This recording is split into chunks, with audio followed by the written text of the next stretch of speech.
our first ticket anywhere was probably delivered to us by someone too. And I mean, I was like, that's right. Now it's digital. So the process has changed. And obviously, you probably still travel a lot too when you can. Do you ever see things that pop up out of you and be like, okay, this is something that I need to bring back to not just to our country and our states, but how we can implement to be able to enrich each other's cultures? Yeah. Is there so many ideas coming to mind. Is the question what ideas have I gotten from countries that I've traveled to bring back? I mean, we talked about how it's different in every country. Like in the Philippines, people want to receive cash. I've spent a lot of time in China. I've spent a lot of time in other Latin American countries. And I think that the way that folks in some markets use their phones for financial services is amazing, right? And I think the U.S. is shifting that way. True. But it's amazing when you look at some of these examples like Tencent in China, Alipay in China. I mean, they've transformed financial services and provided financial services to a lot of folks that just previously haven't had them. Yeah, I think that's actually really an important topic to really touch base on. A lot of people are still maybe traditionally going to the bank or feeling, okay, this is something I need to eventually evolve to, but that's a really good point. And sometimes I look at other countries where I'm like, we're still learning as we go.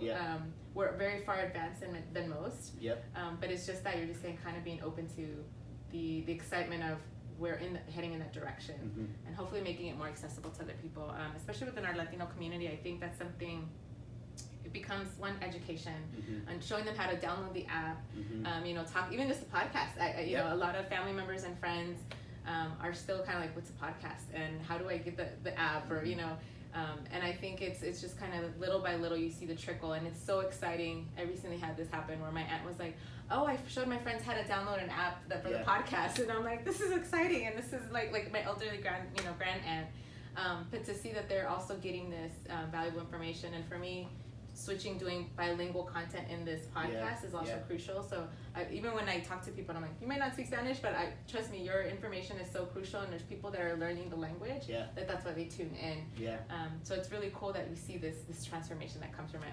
The other example that came to mind too, which is more about just like life than it was technology, was I was traveling in, I don't know why this trip always sticks with me, but I was traveling in Lake Titicaca in Peru. And there were these islands called the Floating Islands. I don't know if you've heard of them. No, but I haven't. They're basically islands that are made out of reeds. I think it goes back to some battle or some war that happened, and so folks fled to the islands. And then they've just made their life continuing to build and rebuild these islands that are made out of reeds. And so now they're very touristy, where people go out, they buy things. It's tourism, it's a great source of income for folks on these islands. But it felt very touristy. And so at the time, my Spanish was much better. My Spanish is horrible now. But I started chatting with the folks who were selling things. We don't practice it as much. I started chatting with these folks who were selling things and just get to know them. And at some point, either I asked or they invited me there. I was there with my family. My parents, my brother, I was younger, and they were like, well, why don't you stay with us tonight? And so I slept I was so fascinated with what do folks do in this very distant place from what I was used to, and I just wanted to get to know them as humans. And so I stayed with them, stayed on the floor of the schoolhouse, but for dinner we had a very traditional fish that they had caught from the lake and rice, but what we did was we watched, they had just gotten power from solar power, and they had an antenna so they could watch whatever was on the air, and we watched American reality TV and subtitles in Spanish, and there was just this lesson of how small is the world. And then the next day they gave me a boat ride back, and I was like, can I pay you for dinner? Can I pay you? And they were like, absolutely not, you are a guest. And both the how small the world is, as well as just generosity from individuals who have very little, has always stuck with me. And that's one of many examples, but I just feel so lucky I've gotten to meet and really get to know people like that. It's taught me so much about life. It really is, and you see that how that one person, the hospitality that you receive from these people. And I know you guys do so much, especially with the orphanage and the places that you help out and nonprofits. And I think that's something that resonates with every single person in that community. Be like, oh my gosh, someone I don't know cooked for me, and and I still when you said that show, I'm like, I remember in Spain watching Friends in Spanish. And a lot of the lingo where I'm like, how did they translate into something like, how are they supposed to get that reference? It was still funny, but it was just kind of that whole this is what people look forward to. And my cousins in El Salvador, they're like, what does this mean? Because we hear this often on Friends. I'm like, it's just kind of that, it's interesting how small the world really can be. Totally. And it's wonderful to see how we can communicate. before we end, can you tell us maybe a few books or resources or your other podcasts that you like listening to? And it doesn't have to necessarily be about money, but have allowed you to keep motivated in growing the company and growing you as a person too? Yeah, it's a good question. This is more, I think, applicable to kind of like tech companies, but there's a book called The Hard Thing About Hard Things by Ben Horowitz. Okay. And it's organized into different blogs. It's basically a collection of his blogs. So you can say, hey, here's for this specific challenge, how to kind of work through that. That's the one that comes to mind that I look at very frequently. And then, yeah, I listen to a variety of podcasts, but I'm a huge fan of yours. Okay, well, thank you. I appreciate that. And you know, it's funny, Podcast Movement just happened this past week. Yeah. We have FinCon coming up, and there's all these other conferences that are shining light on all these many podcasts that are out there. And it means a lot to me hearing that from you, because it's kind of I didn't decide to start a podcast like most people, like, I'm going to be a podcaster. For me, it was just kind of like when I would do these interviews with other people, they'd be like, we need to do a follow-up, and can you come up with that question? I'm like, I might as well just start giving that information. And meeting people like you, like, I feel that's my privilege. I feel like I have such an opportunity to share light on people like you that are doing so much for our communities. And I'm like, people probably will never have the opportunity to have that one-on-one with them.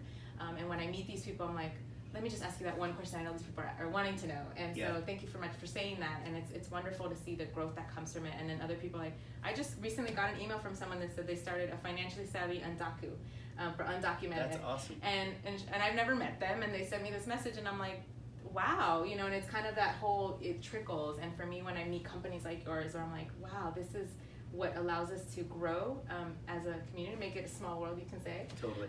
But I appreciate sharing that. I'm going to definitely look into those, because it's always good to see what else is out there. Yeah.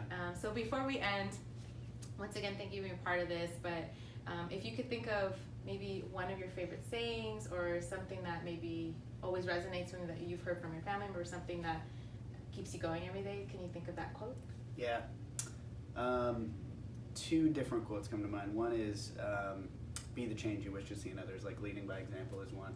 And the second is something that my grandmother always used to say, which sounds like a very basic thing, but I tell myself it frequently, especially as an entrepreneur where there are challenges along the way.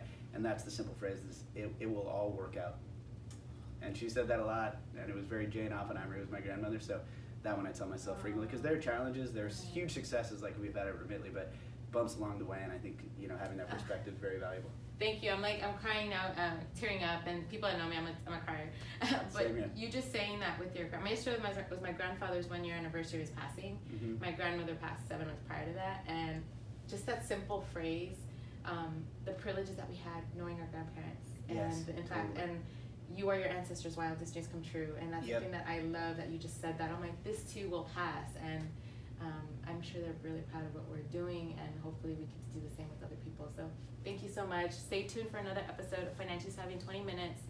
Thank you, Matt, for his time, and we'll have all the recommendations on the show notes. So if you want people to contact you or the company, how they can get a hold of you. Yeah, it's just matt@remitly.com. Awesome. Thank you. See you guys at the next one. Thanks.